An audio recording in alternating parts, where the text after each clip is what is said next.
तालमीला होतो आणि तालमीला असताना हिंद केसरी शामराव मोहिते आमचे वस्ताद होते. तर अण्णांच्या तालमीमध्ये आम्ही तयार झालो असल्यामुळं बऱ्याचदा अण्णांची एक शिकवण असायची. मला नेहमी म्हणायचे, शिरीष हे बघ, टाचा जोपर्यंत लाल आहेत तोपर्यंत लोक नमस्कार करतात, एकदा टाचा लाल व्हायच्या बंद झाल्या की कोण नमस्कार करत नाही. त्यामुळे नम्रता ही आपल्याकडे असलीच पाहिजे. त्यामुळे अण्णांच्याकडून ही नम्रता आम्ही खरं शिकत गेलो. म्हणजे ताकद होती म्हणून कधी आम्ही मस्ती केली नाही. म्हणजे अण्णांची ही शिकवणच होती. कार्यक्रमाचे अध्यक्ष सन्माननीय विक्रमसिंहजी पाटणकर, आजच्या कार्यक्रमासाठी उपस्थित असणारे प्रमुख पाहुणे आणि आमचे स्नेही आणि आमच्या सर्व कुटुंबातले असणारे एक आदर्श सन्माननीय अभय कुमार साळुंखे साहेब, त्याचप्रमाणे कोयना शिक्षण संस्थेचे जनरल सेक्रेटरी श्रीमंत अमरदादा, त्याचप्रमाणे आता इथं उपस्थित नाहीत परंतु फोनवरून मला त्यांनी शुभाशीर्वाद दिले ते आमचे कोयना शिक्षण संस्थेचे अध्यक्ष सन्माननीय डॉक्टर सोपानराव चव्हाण, त्याचप्रमाणे इथं उपस्थित असणारे जॉईंट सेक्रेटरी देशमुख साहेब, त्याचप्रमाणे आमचे तरुण संचालक यज्ञसेन दादा, संजीव दादा, त्याचप्रमाणे ऋतुराज पाटील, आमचे मित्र ॲडव्होकेट संभाजी पाटील, त्याचप्रमाणे भाजपचे अध्यक्ष आमचे राजाभाऊ शेलार, आमच्या चाफळ भागाचे जिल्हा परिषदेचे सभापती, आमचे सगळ्यांचे मित्र पवार साहेब, त्याचप्रमाणे आमचे माझ्या प्रेमासाठी इथं आलेले विशेषतः करून सांगली जिल्ह्याचे माजी बँकेचे चेअरमन सिकंदर जमादार सर, त्याचप्रमाणे आमच्या भागाचे ज्यांच्याबरोबर आम्ही काम केलं त्या काळामध्ये ते आमचे मोहनराव पाटील साहेब, त्याचप्रमाणे आजच्या कार्यक्रमासाठी इथं उपस्थित असणारे आमचे पाटील साहेब आहेत, त्याचप्रमाणे पाटण अर्बन बँकेचे असणारे आमचे चेअरमन कापसे साहेब आहेत, त्याचप्रमाणे आमचे खरेदी विक्री संघाचे चेअरमन जानवडी साहेब आहेत. जवळजवळ सगळेच न्याय कॉर्नर आमच्या काठीवर आज माझ्यावरती प्रेम करणाऱ्या जो सगळ्या भागातून लोक आलेली आहेत, ज्यांची नावं आता सगळ्यांची जर घेत बसलो तर ती खूप पुढं होत जातील. परंतु या सगळ्यांचं माझ्यावरती अगदी माझे मित्र सुद्धा मोरे सर हे सुद्धा जिथं माजी प्राचार्य उपस्थित आहेत, अगदी खूप सगळे मोरे सर आहेत, म्हणजे कोण डॉक्टर आहेत, आमचे पाटील साहेब आहेत माझगावचे, आमचे म्हणजे मला दीपक दादा एवढे आजारी असताना सुद्धा या कार्यक्रमासाठी इथं उपस्थित राहिलेले आहेत. आमचे मामूलकरचे आमच्या सुनबाईचे असणारे सुद्धा सगळे आलेले आहेत.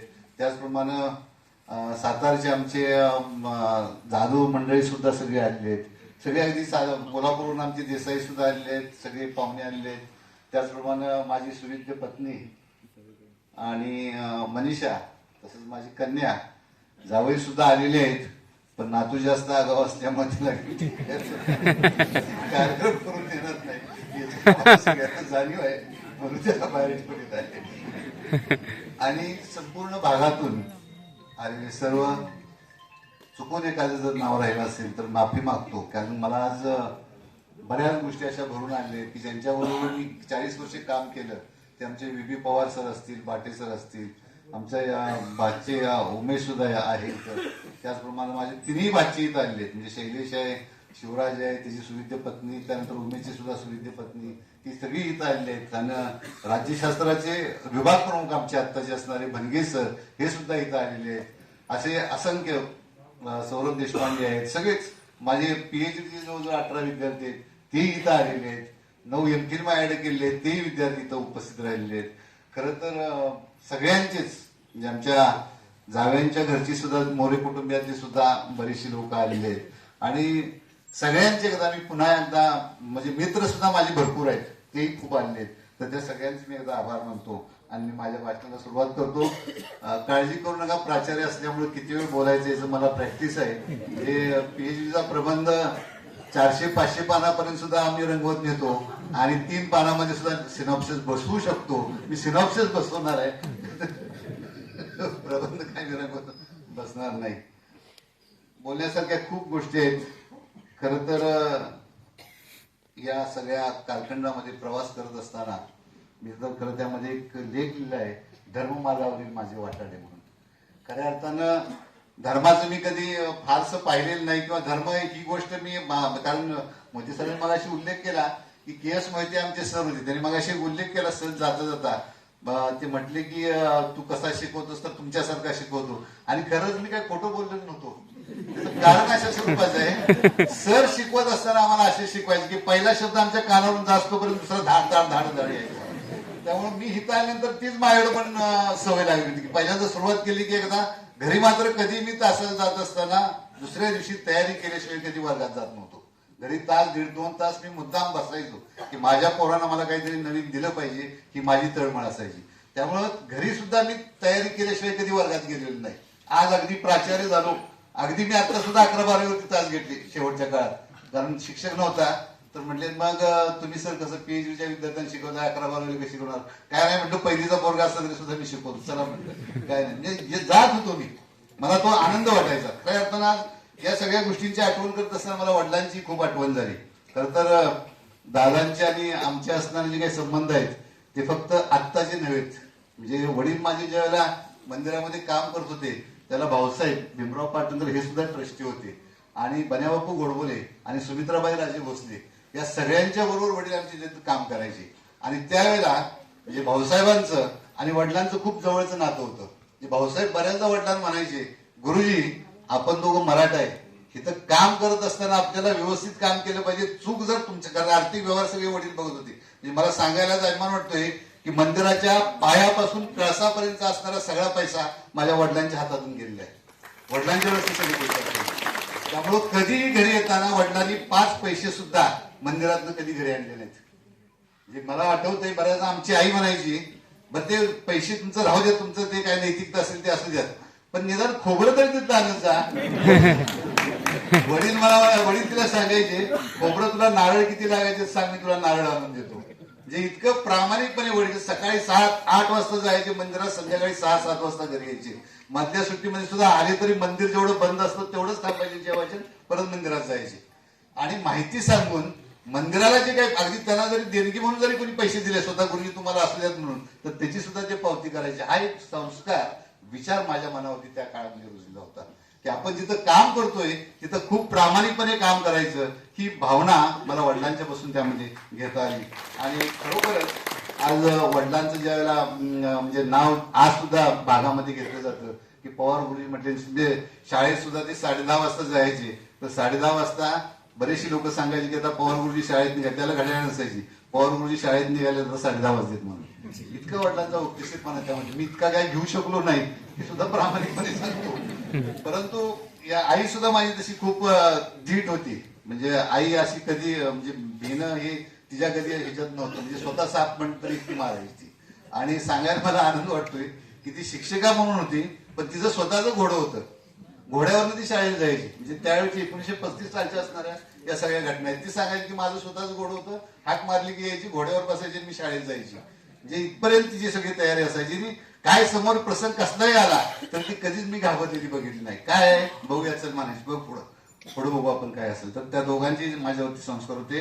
मोहिते सरांचे तर होतेच, कारण मोहिते सरांच्या आपण पॉलिटिक्स घेतला. शिकवायला सर खूप चांगले होते.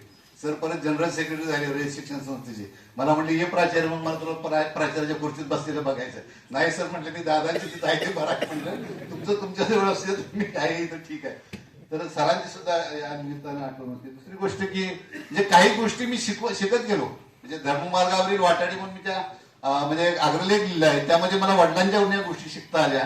दुसरी महत्वाची गोष्ट की के.एस. मोहिते सरांच्याकडून सुद्धा डावी विचारसरणी खूप चांगल्या पद्धतीने सर सांगायचे. आणि म्हणजे मगाशी आपण उल्लेख केला, आणि ते खूप चांगल्या पद्धतीने, म्हणजे मी खेळत असायचो त्यामुळे त्यांना खूप आनंद व्हायचा. बऱ्याचदा मी कॉलेजमध्ये नसायचो, ही वस्तुस्थिती आहे. म्हणजे आज काय बोलायला काय हरकत नाही, कारण माझा कुस्तीचा सगळा वेळ जायचा. आणि त्यामुळं सर मला म्हणायचे की तू घरी ये, घरी आल्यावर मी तुला शिकवतो. आणि माझं जे जे काय राहिलं असेल ते मोहिते सरांच्या, मी घरी जायचो, मोहिते सर मला घरी शिकवायचे. 7 वाजल्यापासून 9 वाजेपर्यंत मी एकटा असायचो, मला एकट्याला शिकवायचे. आणि मिसेसला सांगायचे, हे तू पैलवान आहे बघत, चहा पित असेल त्याला दूध ठेव म्हणून. त्या माणसाची खरोखरच आज सुद्धा मला त्या निमित्तानं आठवण होती. मोहिते सर खरोखरच ते एक्सपायर झाले खरं, पण त्यांचे विचार आजही आमच्या बरोबर आहेत. दुसरी गोष्ट, मी कराडला तालमीला होतो आणि तालमीला असताना हिंद केसरी शामराव मोहिते आमचे वस्ताद होते. तर अण्णांच्या तालमीमध्ये आम्ही तयार झालो असल्यामुळं बऱ्याचदा अण्णांची एक शिकवण असायची, ती मला नेहमी म्हणायचे, शिरीष हे बघ, टाचा जोपर्यंत लाल आहेत तोपर्यंत लोक नमस्कार करतात, एकदा टाचा लाल व्हायच्या बंद झाल्या की कोण नमस्कार करत नाही. त्यामुळे नम्रता ही आपल्याकडे असलीच पाहिजे. त्यामुळं अण्णांच्याकडून ही नम्रता आम्ही खरंच शिकत गेलो. म्हणजे ताकद होती म्हणून कधी आम्ही मस्ती केली नाही. म्हणजे अण्णांची ही शिकवणच होती. दुसरं म्हणजे आमचे सातारचे पैलवान श्रीरंगाप्पा यांचाही खूप माझ्यावरती म्हणजे डबल महाराष्ट्र केसरी आणि त्याची माझ्यावरती खूप मर्जी होती. ज्या ज्या वेळेला मी सामन्याला सातारला जायचो त्यावेळेला आप्पा मला हाक मारायचे, ये बस, कसं काय चाललंय तुझं, कुठपर्यंत आलंय कुस्तीच तुझं. अण्णा मग त्याला शामरावने त्यांना म्हणायचे, अरे तू बाबा ते दोघेही मित्र होते, ते म्हणायचे की ते शाळा करत करत कुस्ती करतोय. अरे पण म्हटले नुसती कुस्तीला आहे त्याच्यापेक्षा तू चांगल्या कुस्त्या करतोय शाळा करून सुद्धा, म्हणजे तू चांगलाच आहे असं कसं तू म्हणतोस नुसतं म्हणजे शाळा करून कुस्ती करतोय. म्हणजे दोघांचंही मला त्यावेळेला खूप चांगल्या प्रकारचं मार्गदर्शन लाभलं. खरं तो सुद्धा एक माझ्या जीवनातला असणारा महत्वाचा भाग होता. आणि विशेषतः मी MA झाल्यानंतर मी एक ध्यास घेतला होता, काय नाही आता PhD करायची. आणि मग PhD साठी मी ज्यावेळेला शिवाजी विद्यापीठात गेलो, बनके सर आमच्या आहेतच खरं शिवाजी विद्यापीठाचे प्रमुख, PhD साठी गेल्यानंतर अशोक चौसागर मला म्हटले की म्हणजे मी त्यावेळेला माझा म्हणजे तब्येत चांगली होती, आमच्या आतापेक्षा चांगली होती. मला बघितल्यानंतर म्हणले, अरे तू पहिलवान आहेस, कशाला PhD करतोय, तुला जमणार का. सर म्हटलं मी प्रयत्न करतो की, मला नाही म्हणून सांगितलं त्यांनी. तू पहिलवान आहेस पण तुला जमणार नाही. निराश झालो मी, तसंच परत खाली आलो. खाली आल्यानंतर आमचे गावचे प्राचार्य MD देशपांडे हे तिथं नाईट कॉलेजला प्राचार्य होते. त्यांना आम्ही आप्पा म्हणायचो, आमचं घराशेजारी घर होतं. मी आप्पांच्याकडे गेलो, आप्पा म्हटले काय झालं, ते म्हटलं चौसाळकर सर आहेत आणि ते म्हणले मला नाही म्हणतात PhD असं म्हणले. तर म्हटलं हो, का म्हणले मी फोन करतो त्यांना, जातो. मग मी अहो म्हटलं आप्पा मला नाही म्हणले त्यांनी, तू जा तरी म्हणले मी सांगतो. आणि आप्पा त्याला कोल्हापूरमध्ये एक ख्यातनाम व्याख्यातही होते आणि डाव्या विचारसरणीचे एक मोठे विचारवंत होते. म्हणजे ND पाटील सर सुद्धा त्यांना मानत होते. एवढं आप्पांचं त्या कोल्हापूर जिल्ह्यामध्ये वर्चस्व होतं. आणि मी गेल्यानंतर मग त्यांनी फोन लावला चौसाळकर सरांना आणि चौसाळकर सर म्हणले की अरे तो पहिलवान आहे, त्याचं काय वाचन पण नाही, अजून काय झालेलं नाही, काय नाही. तर देशपांडे सर म्हटले तुम्ही त्याला घ्या, तो निश्चित PhD करेल, त्याचं बॅकग्राऊंड चांगलं आहे, पण तुम्ही घ्या तरी त्याला. मग सरांनी मला पुढं बसवलं आणि जवळजवळ 100 ते 150 पुस्तकांची यादी माझ्याकडे दिली, जावा आणि हे वाचा सगळी आणि 6 महिन्यांनी या, तर तुम्हाला मी PhD साठी घेईन. मी आलो, ती पुस्तकं सगळी 6 महिने वाचली, नोट्स काढल्या आणि परत सरांच्याकडे गेलो. सर म्हटलं माझं झालंय. मग सरांनी माझी टेस्ट घेतली, मी खरंच वाचले का बघितलं, विचारले प्रश्न, सरांना उत्तर दिली. मग म्हणले ठीक आहे मी आता घेतो तुम्हाला. मग सरांनी मला तिथं ऍडमिट करून घेतलं. नंतर तोपर्यंत मला PhD साठी सुद्धा पहिलवान म्हणून कोण घेत नव्हतं. मला सांगितली. परत PhD माझी तिथं पूर्ण झाली. PhD पूर्ण झाल्यानंतर पुन्हा मी पाटणला रुजू झालो. त्यावेळेला सुद्धा संस्थेनं मला त्यावेळेला फेलोशिप दिली होती. संस्थेत सुद्धा खरं त्यावेळेला मोठे आभार आहे. आणि त्याच वेळेला दादांच्या बरोबर 83 पासून काम करतो. म्हणजे आज मी काम करतोय दादांचं असं नव्हे. म्हणजे मला आठवते की ज्या वेळेला ट्रक होते दादा आणि ज्या वेळेला आपण सिंह हे चिन्ह आपल्याकडे होतं, ते सुद्धा कुठल्याही स्वरूपाचे त्यावेळेला पैसे मिळत नव्हते, कोण पैसे देत नव्हतं, ही वस्तुस्थिती नाही. तर आता आपण बघतोय पैसा सगळा बाजार चाललेला आहे, पैसे नसायचे. मग आमचे दर्जी असायचे त्यावेळेला, म्हणजे दादांना आठवत असतील ही नावं, कोचरवाडचे दर्जी होते, शाहीर होते, म्हणजे मोहन बापू होते, राजेश पवारांचे वडील होते, त्यानंतर DG यादव होते. ही सगळी जी माणसं होती, ही सगळी माणसं दादांच्यावरती निरपेक्षपणे प्रेम करणारी होती. म्हणजे कुठल्याही स्वरूपाची कुठल्याही पैशाची अपेक्षा न करता ही सगळी माणसं करत होती. आणि दादांचा आम्हाला खूप स्वभाव आवडायचा. दादांच्या विषयी सांगण्यासारख्या अनेक गोष्टी आहेत. म्हणजे प्रत्येक कुठले असं इलेक्शन नाही की त्या इलेक्शन मध्ये मी दादांच्या बरोबर नाही. मग ग्रामपंचायतीचे असू द्यात, खासदारकीचे असू द्यात, झेडपीचे असू द्यात, आमदारकीचे असू द्यात, अगदी रात्री दादांच्यावर मी काम केलेलं आहे. म्हणजे बऱ्याचदा दादांचा स्वभाव सुद्धा बघितला आहे. एकदा जीपवरून आम्ही एकदा कडवाडीला चाललो होतो आणि रस्त्यात मध्ये, आता रस्ते चांगली जरा बऱ्या म्हणजे दादानीच केली आहे ती, जीप बंद पडली रात्री 11-12 वाजता. दादा खाली उतरले आणि खाली उतरून तसंच खाली गाडीच्या खाली शिरले. म्हणजे कपडे भरतायत, हे भरतायत, दादा नाही म्हटले. आणि म्हटलं दादा तुम्हाला जमणार का, माझा म्हटले कोर्स झालाय, तुम्ही काळजी करू नका सर, मी करतो दुरुस्त. आणखी दुरुस्त केली. आणि येताना सुद्धा बऱ्याचदा आम्ही ज्याला म्हणजे जायचो प्रचारासाठी, त्याला दादा घरातनं भाकरी भाजी स्वतः घेऊन यायची, सगळ्यांना भाकरी भाजी घालायची. आता सारखी परिस्थिती त्यावेळेला नव्हती. मला काय सांगायचंय की त्या HP भाऊ सुद्धा आमची त्यावेळेला होते. तर ह्या सगळ्या परिस्थितीमध्ये अशी जी सगळी माणसं होती, ह्या सगळ्या माणसांना बरोबर घेऊन जाण्याची क्षमता त्यावेळेला दादांच्याकडे खूप, आणि आता सुद्धा आहे. ज्याचं काही ह्या यशातला भाग नाही. दादांचं असणारं प्रेम हे खरोखरच एक वेगळ्या स्वरूपाचं असणारं प्रेम असायचं. कारण त्यावेळेला मी ज्यावेळेला MA झालो त्याला पहिल्यांदा दादांच्याकडे गेलो. दादा म्हटलं मी असं MA झालं. आमच्या वडिलांनी मला चिठ्ठी दिली होती, त्यांनी जाऊन भेट म्हणून सांगितलं. दादांच्याकडे गेल्यानंतर दादा म्हणले जा कॉलेजवरती. दादाने तिथनं प्राचार्याने फोन केला की मी असं एक मुलगा पाठवून देतोय, त्याला तेवढं हे करून घ्या. तिथनं फोन आल्यानंतर मला कॉलेजवरती ताबडतोब, म्हणजे इंटरव्ह्यू नाही काय नाही, मला सांगितलं उद्यापासून कामावर येतो. आणि त्यावेळेला मी कामावरती हजर झालो. कामावरती हजर झाल्यानंतर परत नंतरच्या काळामध्ये जेव्हा मी प्राचार्य झालो, त्या प्राचार्याच्या इंटरव्ह्यू मध्ये सुद्धा इंटरव्ह्यू चालली असताना सुद्धा दादांचा फोन होता, त्याला अगोदर करा म्हणून. म्हणजे एवढं दादांचं प्रेम माझ्यावर. त्याला दुसऱ्या वेळेला सुद्धा याज्ञसेन दादा, अमरदादा, काका या सगळ्यांनी सुद्धा मला दुसऱ्या वेळेला सुद्धा संधी दिली काम करण्याची. आणि खऱ्या अर्थानं जे काही काम आहे ते काम मला त्यामध्ये पूर्ण करता आलं. दादांच्या विषयी खरं खूप सगळ्या गोष्टी आहेत. एकदा 2004चं असणारं इलेक्शन मला आठवते की आम्ही प्रचार करून ज्यावेळेला दादांच्याकडे मी संध्याकाळी गेलो होतो, साधारणतः 7:30-8 वाजले होते. आणि वाड्यात पायऱ्या चढल्यानंतर दादा तिथंच पायऱ्यावरती उभे होते. आणि उभे असताना दादा सहज दादांच्याकडं त्यावेळेला बिल्डरची एक मोठी अशी 10-12 लोक आणली होती. अगदी पैशाच्या पिशव्या थैल्या हातात होत्या त्यांच्या. आणि त्यांचा असा समज होता की 2004चं इलेक्शन झाल्यानंतर पुढच्या इलेक्शनमध्ये सुद्धा दादा सार्वजनिक बांधकाम मंत्री असणार. आणि दादा कंटाळले त्या दिवशी प्रचार करून, आणि पायरीवरती एक वर पाय ठेवला होता. तेवढ्यात कोणतरी हाक मारली मागणं की दादा आम्ही आलेलो आहे आणि पैसे आणलेले आहेत प्रचारासाठी. दादा 2 मिनिटं तिथनं पायरीवरनं खाली उतरले, त्यांच्याकडे बघितलं आणि फक्त एवढेच म्हटले की हे माझ्या तालुक्यामध्ये असले विष पेरू नका. तुमचे जे पैसे आहेत ते तुमचे पैसे घेऊन तुम्ही परत जावा. राजकारणामध्ये यशवंतराव चव्हाणांच्या नंतर नैतिकता सांभाळणं असे एक वेगळ्या स्वरूपाचं नेतृत्व, म्हणून त्यांच्या विचाराकडे मी आकर्षित झालो होतो. आतापर्यंत सुद्धा जे काही दादांनी सांगितलं, अगदी मी म्हणजे सांगायला मला आनंद वाटतोय की चाफळच्या ग्रामपंचायतीमध्ये सुद्धा 3 वेळा मी त्यावेळेला निवडणुकीला उभा राहिलो. तर राजेश पवार त्याला आहेत, त्यांचे वडील त्यावेळेला असायचे. आमची पार्टी त्याला थोडीशी कुंकवत होती, पण तरी सुद्धा आम्ही पार्टी म्हणून कधी ते सोडलं नाही. 3 वेळा निवडणुकीला उभा राहिलो, 3 वेळा निवडणुकीला पडलो. म्हणजे अगदी शेवट्या पोटात मला पाडले, पेज धरला माणूस. म्हणजे पण तरी सुद्धा उभं राहिल्यामुळे पुढे पार्टी उभी राहिली. राजेश पवार परत आपल्याला किंवा मोहनराव पाटील आपल्याला परत पुढे जे दिसले की त्यामुळे हे सगळ्या पुढचा असणारा भाग आहे. अगदी एकदा मला कारखान्याच्या इलेक्शन सुद्धा दादा म्हणले की तुमच्या आईनं उभं करायचंय. म्हणलं दादा काही परिचय नाही त्यांचा, काय नाही म्हणजे उभंच करायचं आपण.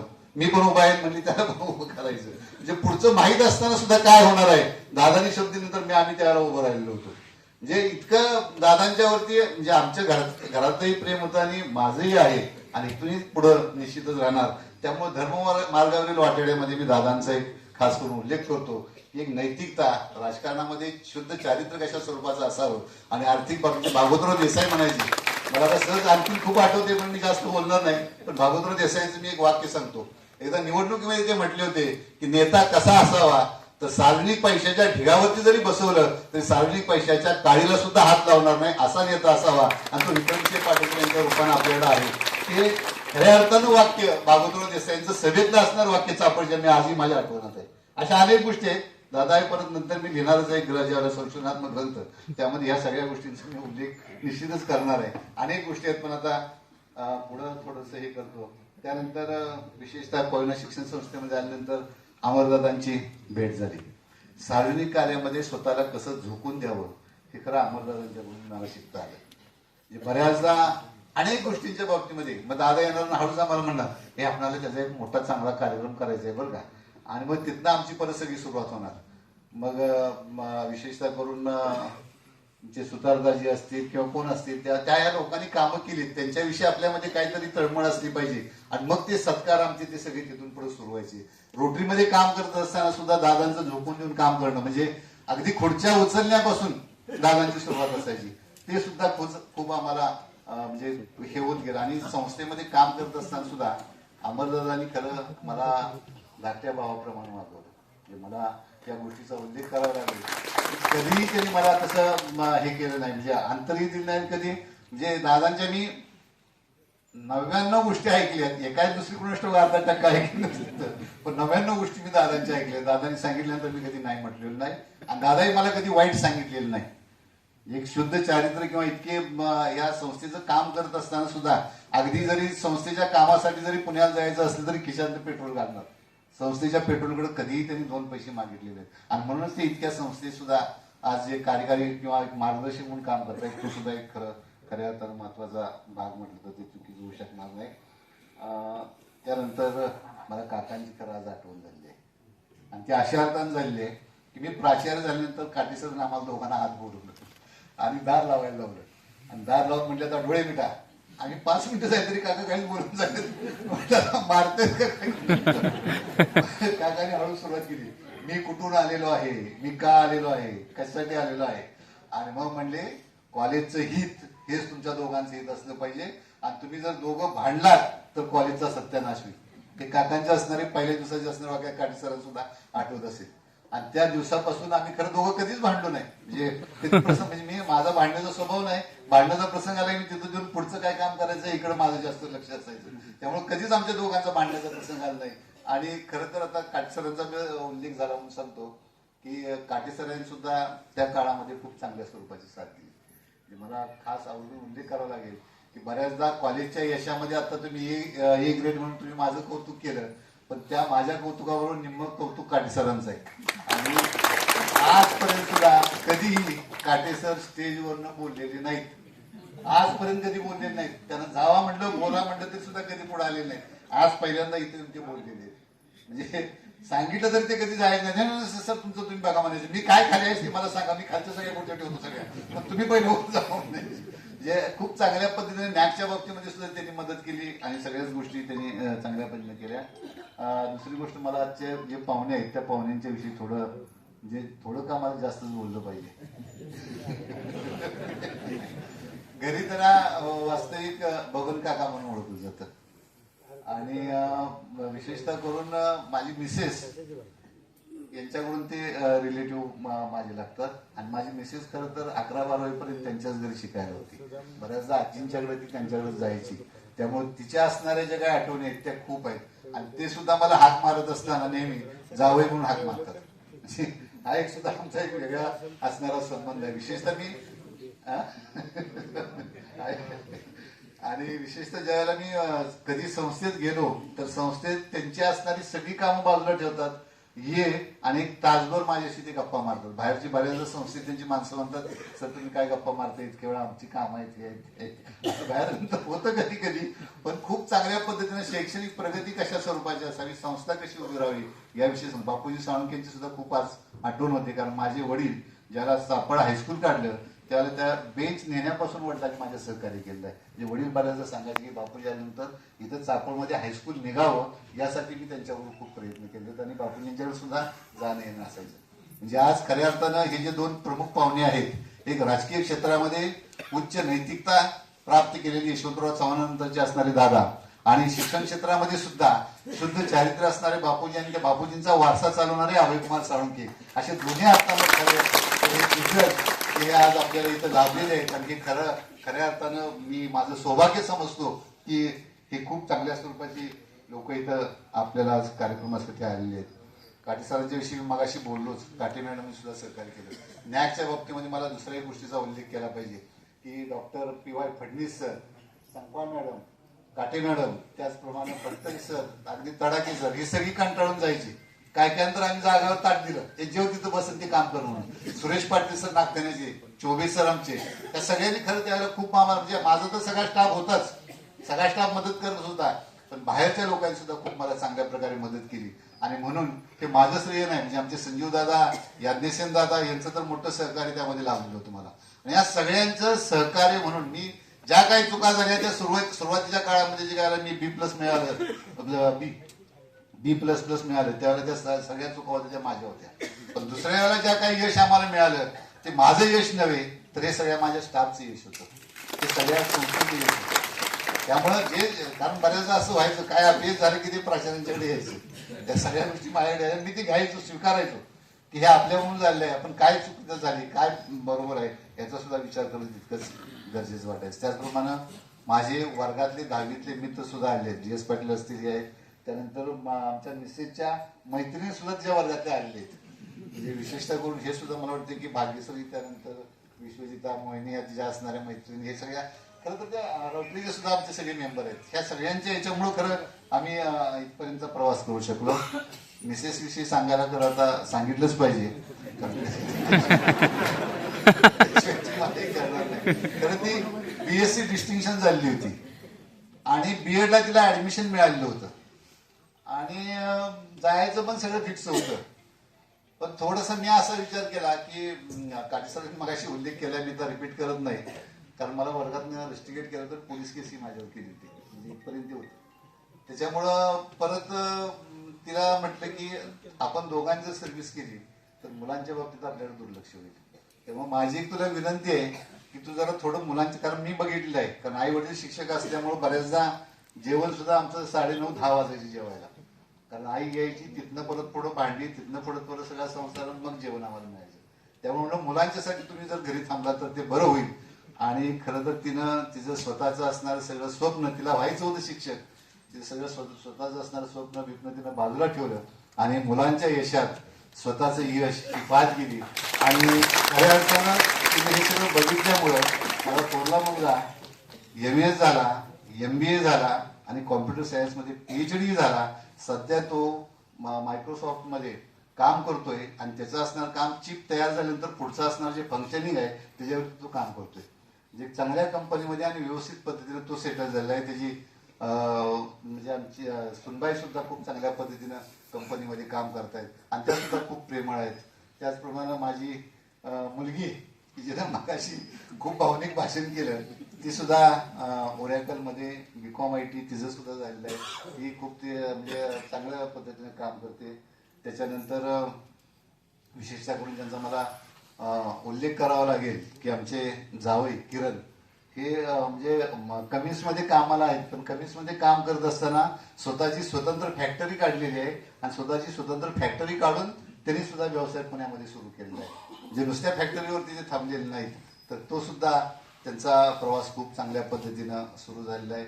मला आणखीन एक उल्लेख करावा लागेल की माझे दाजी हनुमंतराव सणस, की ज्यांनी खरोखरच माझ्यावरती अगदी मुलासारखं प्रेम केलं. ह्या तिघांच्यावरती जेवढं प्रेम केलं नसेल तेवढं माझ्यावरती त्यांचं प्रेम असायचं. दाजींची सुद्धा मला त्या निमित्तानं, बहिणीची तर माझी आठवण आहेच, ती बहीणच माझी, पण दाजींनी माझ्यावरती खूप प्रेम केलं गेलं. आणि दाजी सुद्धा निस्वार्थी होते, जे पाटणमध्येच ते शिक्षण अधिकारी होते, परत BDO सुद्धा झाले आणि अगदी आयुक्त पद, म्हणजे अण्णांना माहिती आहे खरं, ते म्हणजे आयुक्त पदापर्यंत परत ते गेले होते, पण ते सुद्धा पैशापासून आयुक्त होते. ही सगळी माणसं जी मी पाहत गेलो, ही पैशापासून सगळी अलिप्त असणारी माणसं पाहत गेलो. त्यामुळे इथं असताना सुद्धा मी स्वतःला एक प्रश्न विचारायचो कॉलेजमध्ये आल्यानंतर, मी आज जो पगार घेतलेला आहे त्या पगाराचं मी काम केले का?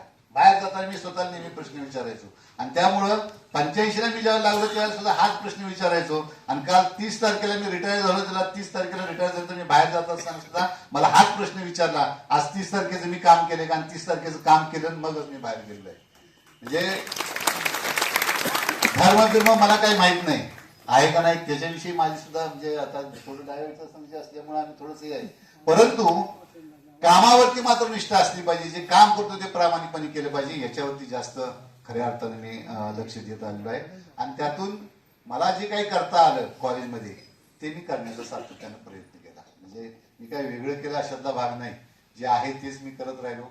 पण करतोय म्हणून मी संस्थेवरती उपकार केले नाहीत, मी कॉलेजवरती उपकार केले नाहीत, मी पगार घेत होतो त्या पगाराचं मी काम करत होतो. म्हणजे कुणावरती उपकार करून मी काम केलेलं नाही, माझं पगार आहे, मला ते केलं पाहिजे. खरं तर ही जर सगळ्यांनी भावना ठेवली तर मला वाटतं की कॉलेजचा विकास होण्यासाठी फारसा काळ लागणार नाही. आणि ही भावना प्रत्येकाकडे असणं खूप गरजेचं आहे.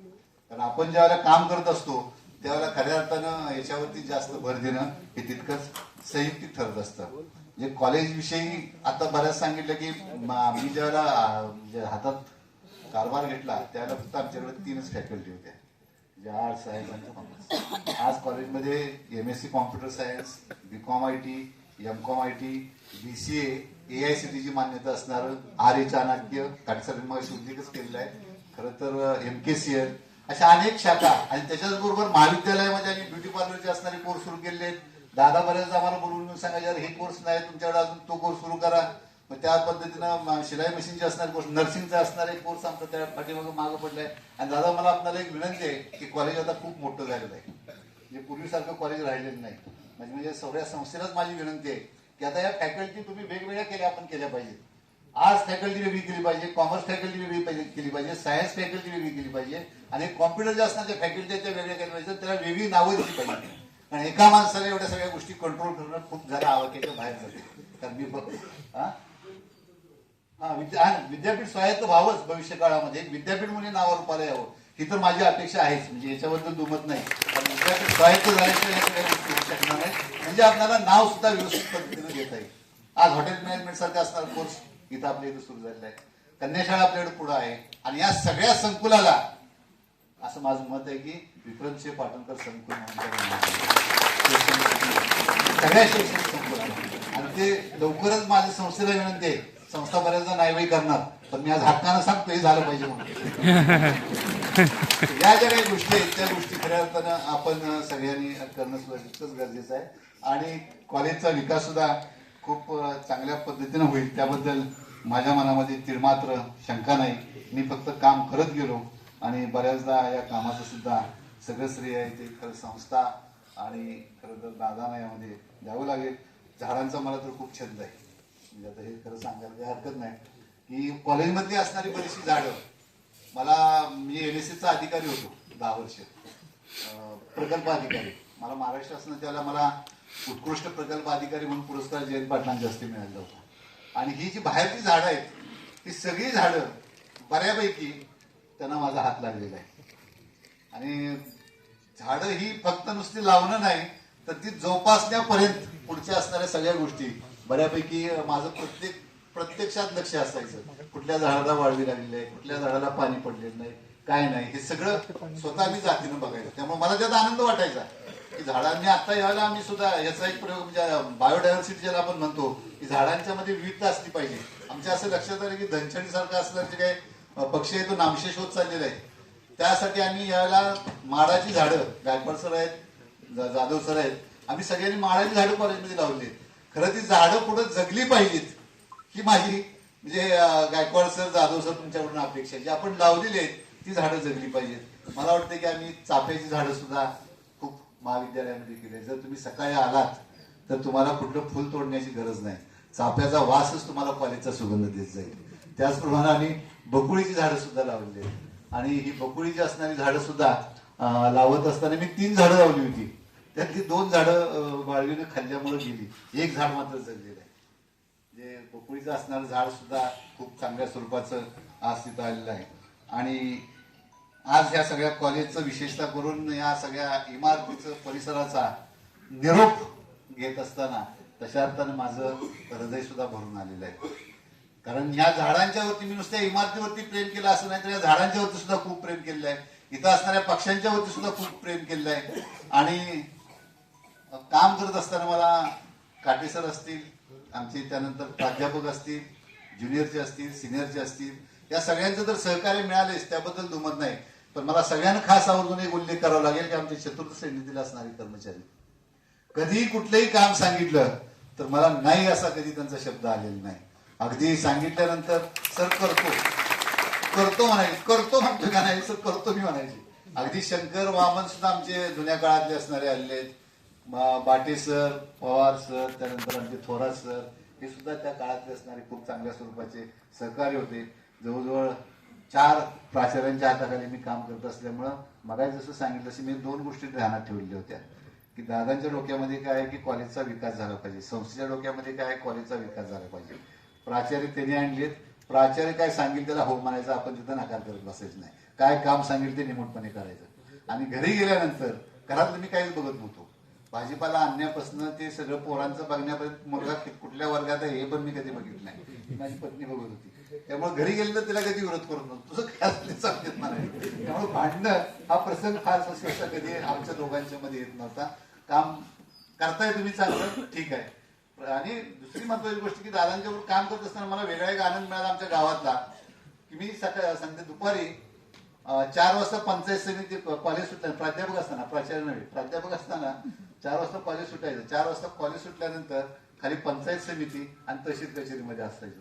आणि मला वाटतं की भागातली जी काही आमची माणसं येणार असतील, गावातली जी काही माणसं येणार असतील, त्यांची काही कामं, झेडपी सदस्य कोण आहेत किंवा पंचायत समिती सदस्य कोण आहे याचा फारसा विचार करायचा नाही, पण त्यांची जी काही असणारी कामं आहेत ती कामं पूर्ण झाली पाहिजेत. ती कामं मी पूर्ण करण्याचा सातत्यानं प्रयत्न करत होतो. हे मला वेगळा आनंद मिळायचा. मला परमेश्वर माहित नव्हता, पण एखादं काम झाल्यानंतर त्यांच्या चेहऱ्यावरती, एखाद्याला आधार कार्ड मिळाल्यानंतर किंवा एखाद्याला त्याचं असणारं पंचायत समितीचं काम झाल्यानंतर त्याला जो आनंद मिळायचा तो मला परमेश्वर भेटल्यागत वाटायचा. गावामध्ये सुद्धा मी बऱ्याचदा फिरत असताना मला असं वाटायचं की दादांच्यामुळे आम्ही कवी यशवंत प्रतिष्ठानचं असणारं ते मोठ्या स्वरूपाचं असणारं सभागृह उभं करू शकलो, रामानंद शेतकरी मोफत वाचनालय उभं करू शकलो, त्याच्यानंतर आमच्या बौद्ध वस्तीवरचा असणारा जी काही रस्ता होता तो रस्ता उभा करू शकलो. आता नवीन झाले, पण त्याच्या अगोदरची असणारी जी काही पायी जे जायचा जो काही रस्ता होता तो दादांच्यामुळे पूर्ण करू शकलो. आणि शिक्षणावरती दादांचं सुद्धा नितांत प्रेम. इथं असणाऱ्या 10वीतल्या असणाऱ्या बऱ्याचशा लोकांना, 10वी झाली आमच्या खेड्यापाड्यातल्या असणाऱ्या लोकांना, त्यांना शिक्षक म्हणून विधानसभेमध्ये भांडून त्यांना शिक्षक म्हणून मान्यता मिळवून दिली होती 10वी पास झालेल्या. म्हणजे त्यावेळेला इथे शिक्षक येत नव्हते, शिक्षक मिळत नव्हते, म्हणून दादांची असणारी ही धडपड असायची. त्यामुळे शिक्षणावरती प्रेम करणारे असे आजचे असणारे आपले दोन्ही पाहुणे आहेत, म्हणजे दादाही आहेत आणि साळुंके साहेब सुद्धा आहेत. आणि बऱ्याचदा त्या दोघांचंही प्रेम, अमरदादांचं प्रेम, त्याचप्रमाणे काकांचं, ज्ञानेश्वर दादा, संजीव दादा, त्यानंतर आमचे पृथ्वीराज पाटील आहेत, आमचे सगळे देशमुख साहेब आहेत, या सगळ्यांचं संस्थेचं सगळे भावांचं सुद्धा आज खरं खूप आठवण येते. भाऊ आज थांबले नसते, असते तर म्हणजे असते म्हणजे घरी इथे थांबलेच नसते, मी येतोच म्हणजे असते कार्यक्रमाला. आज त्यांची तब्येत ठीक नसल्यामुळे भाऊ इथं येऊ शकले नाहीत. तर भावांचा सुद्धा इथं उल्लेख, दाजींचा मला उल्लेख करावा लागेल. दाजींचं माझं तर एवढं प्रेम असायचं, सर तुम्ही आई कुठं जाताय मी पण येतो म्हणायची, एवढं दाजींचं माझं प्रेम असायचं. रेखाताई, ही सगळीच म्हणजे एकमेकांच्यावरती आम्ही सातत्यानं असं प्रेम करत काम करायचं, नाही तर कामाची सांगड घालायचो. ह्या सगळ्या गोष्टी करत असताना आम्ही चांगल्या पद्धतीने करत होतो. बोलण्यासारख्या अनेक गोष्टी आहेत, पण आता पेशन्स सुद्धा कुठेतरी आपले जास्त आहेत. खरं तर इतकं मी बोलायला नाही पाहिजे होतं, पण परत तुम्ही मला कधी बोलून देणार नाही. धन्यवाद. म्हणतो पाश तुटावे येथील उरी, जागे तग मग ओठी मात्र, जागे तग मग ओठी मात्र, शब्द उभे माझे बकुळीचे जग, माझे बकुळीचे जग. तर माझी बकुळीची असणारी सगळी झाडं बाहेर आहेत, चापेची झाडं आहेत, त्यांच्याविषयी माझ्या मनामध्ये असणारे काही प्रेम आहे ते मी इथं व्यक्त केलं.